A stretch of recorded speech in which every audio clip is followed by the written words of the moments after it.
অনেক দিন থেকে আমার একটা পাহাড় কেনার শখ, কিন্তু পাহাড়কে বিক্রি করে তা জানি না। যদি তার দেখা পেতাম, দামের জন্য আটকাতো না।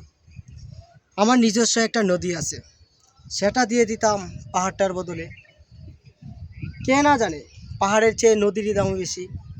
পাহাড় স্থানু, নদী বহমান, তবু আমি নদীর বদলে পাহাড়টাই কিনতাম, কারণ আমি ঠকতে চাই।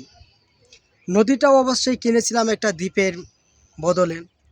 ছেলেবেলায় আমার বেশ ছোট্ট খাট্ট সিমসাম একটা দ্বীপ ছিল, সেখানে অসংখ্য প্রজাপতি। শৈশবের দ্বীপটি ছিল আমার বড় প্রিয়। আমার যৌবনের দ্বীপটি আমার কাছে মাপে ছোটো লাগলো।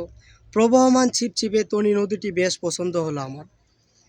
বন্ধুরা বলল, ওইটুকু একটা দ্বীপের বিনিময়ে এত বড় একটা নদী পেয়েছিস, খুব জিতেছিস তো মাইরি। তখন জয়ের আনন্দে আমি বিহ্বল হতাম। তখন সত্যি আমি ভালোবাসতাম নদীটিকে। নদী আমার অনেক প্রশ্নের উত্তর দিত, যেমন, বলো তো আজ সন্ধ্যাবেলা বৃষ্টি হবে কি না। সে বলতো, আজ এখানে দক্ষিণ গরম হাওয়া, শুধু একটি ছোট্ট দ্বীপে বৃষ্টি, সে কি প্রবল বৃষ্টি, যেন একটা উৎসব। আমি সেই দ্বীপে আর যেতে পারি না। সে জানতো, সবাই জানে, শৈশবে আর ফেরা যায় না। এখন আমি একটা পাহাড় কিনতে চাই। সেই পাহাড়ের পায়ের কাছে থাকবে গহনা অরণ্য।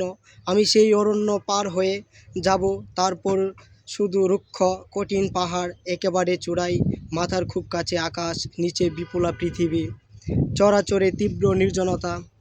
আমার কণ্ঠস্বর সেখানে কেউ শুনতে পাবে না। আমার কণ্ঠস্বরকে সেখানে কেউ শুনতে পাবে না। আমি ঈশ্বর মানি না, তিনি আমার মাথার কাছে ঝুঁকে দাঁড়াবেন না। আমি শুধু 10 দিককে উদ্দেশ্য করে বলবো, প্রত্যেক মানুষই অহংকারী, এখানে আমি একা। এখানে আমার কোনো অহংকার নেই। এখানে জয়ী হবার বদলে ক্ষমা চাইতে ভালো লাগে। হে 10 দিক, আমি কোনো দোষ করিনি, আমাকে ক্ষমা করো।